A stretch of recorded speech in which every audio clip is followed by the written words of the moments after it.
नैनी प्रयागराज में भारतीय जनता पार्टी अल्पसंख्यक मोर्चा काशी क्षेत्र के क्षेत्रीय उपाध्यक्ष सरदार परविंदर सिंह ने क्षेत्र में भ्रमण करते हुए कहा कि आप लोग नए साल शुरू होने पर तरह तरीके से खुशियां मनाते हैं, जबकि गुजरते हुए साल के समय पर इंसान को अपनी जिंदगी का आकलन करना चाहिए कि हम गुजरे हुए साल में कितने भूखों को भोजन खिलाएं, कितने प्यासे को पानी पिलाएं, कितना लोगों का दिल दुखाया और मेरी वजह से कितने लोग अभी भी उदास हैं। इसको याद करके आपको नए साल की तैयारी करनी चाहिए ताकि आपको फिर ये गलती आने वाले साल में न दोहराने पड़े।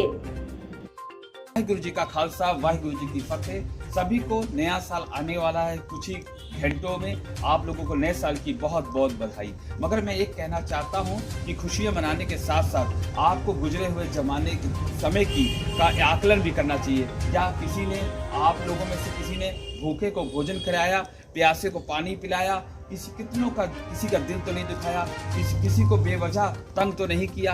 ये सब बातों का भी आपको नए साल में अपना आकलन करना चाहिए, मंथन करना चाहिए। नए साल आने का मतलब ये नहीं कि हमें मौज मस्ती डीजे की धुन में नाचना गाना और दारू पीना और गलत के नशे का सेवन करना और उत्पड़ांग काम करना, वो कोई नए साल के जश्न मनाने का ये तरीका नहीं। नया साल का मतलब है परमात्मा ने आपको और समय दिया, उसका नाम जपिए, ध्यान करिए, उसके बताए हुए वाणी के अनुसार जीवन यापन करिए, जिससे आप भी खुश रहे, आपका परिवार खुश रहे, समाज खुशहाल रहे। अब इसका मकसद ये है। नया साल आगमन का सबसे अच्छा तरीका मेरे हिसाब से तो यही है, परमात्मा का शुक्र अदा करिए कि आपको नाम जपने का, लोगों की सेवा करने को, इंसानियत को जगाने का एक और अवसर आपको परमात्मा ने दिया। कोरोना काल का समय चल रहा है, आप देख रहे हैं एक और कोरोना आ गया नए चरण में, जिसमें बहुत दिक्कतें हैं। इसलिए अपने को सुरक्षित रखते हुए, परिवार को, समाज को सुरक्षित रखते हुए, सब चीज़ का सरकार की गाइडलाइन का पालन करते हुए, जैसे रात्रि कर्फ्यू लग गया है 11 बजे से सुबह 6 बजे तक का, इसका भी पूरा पालन करना है आपको। नए साल के जो खुशियाँ मनानी है और परमात्मा का ध्यान करिए, गरीबों की सेवा करिए। इस टाइम बरसात का समय चल रहा है, शीतलहर चल रही है, लोगों की मदद करिए। जिनको लकड़ियों की जरूरत है लकड़ियाँ दीजिए, जिसको कंबल की जरूरत है कंबल दीजिए, जिसको तारपाल की जरूरत है तरपाल दीजिए। मतलब ताता इस तरह करके भी खुशियाँ मनाई जा सकती हैं और अपने नौजवानों को, अपने आने वाली पीढ़ी को शिक्षा दी जा सकती है। धर्म से जोड़िए, जब आप धर्म से जुड़ेंगे, इंसानियत से जुड़ेंगे, तो आपको खुशियाँ प्राप्त होगी। उसका नए साल का जश्न मनाने का अलग ही आनंद है। तो मैं सबसे यही कहना चाहता हूँ कि आप लोग खुशियाँ मनाइए, ठीक है, वाजिब है, खुशियाँ मनानी चाहिए, मगर उसको ऐसे मनाइए कि किसी को तकलीफ ना हो, ना आपके परिवार को, ना समाज को, ना देश को, कहीं कुछ ना, सब खुशहाल रहें, उसमें आपको बधाई दें। तो मेरी सभी से हाथ जोड़ के निवेदन है कि खुशियाँ मनाइए नए साल का। अपने जीवन का आकलन जरूर करिए कि आपने किसी को कष्ट तो नहीं दिया, आपके कारण किसी कोई दुखी तो नहीं हुआ।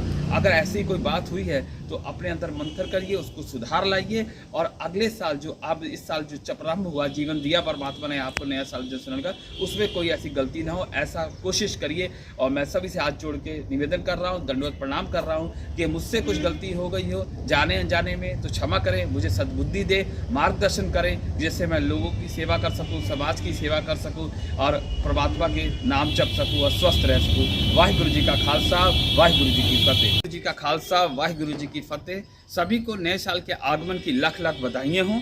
आपको ये प्रण लेना है कि इस नए साल के आगमन पर आपका परिवार कम से कम 5 वृक्ष जरूर लगाए, क्योंकि वृक्ष लगाने से वायुमंडल स्वच्छ होगा, वातावरण स्वस्थ होगा और जिससे कोरोना महामारी और भी जो तरह तरह की वायुमंडल में प्रदूषण इतना है और तरह बीमारी उसके कारण फैल रही है, तो उस पर अंकुश लगेगा और पूरे देश स्वस्थ रहेगा, समाज स्वस्थ रहेगा, परिवार स्वस्थ रहेगा। तो मैं आप लोगों से एक ये भी निवेदन करना चाहता हूँ, जहाँ आप लोग जश्न मनाएंगे, डीजे पे थिरकेंगे, वो सब भी करिए, मगर परमात्मा का ध्यान भी जरूर करिए, नाम भी जपिए, ध्यान करिए और धर्म के अनुसार काम करिए, जिससे कि आपका कल्याण हो, परिवार का कल्याण हो और समाज का कल्याण हो। और कम से कम 5 वृक्ष जरूर लगाएं, जिससे वातावरण स्वच्छ हो सके और हरियाली चारों तरफ रहेगी, तो वायुमंडल स्वच्छ रहेगा। जब वायुमंडल स्वच्छ रहेगा तो किसी प्रकार की कोई बीमारी उत्पन्न नहीं होगी और सब लोग स्वस्थ रहेंगे। इसलिए मेरी हाथ जोड़ के निवेदन है कि 5 जो ये जश्न मना रहे हैं नए साल का, उस पर 5 वृक्ष जरूर लगाएं। वाहिगुरु जी का खालसा, वाहिगुरु जी की फतेह।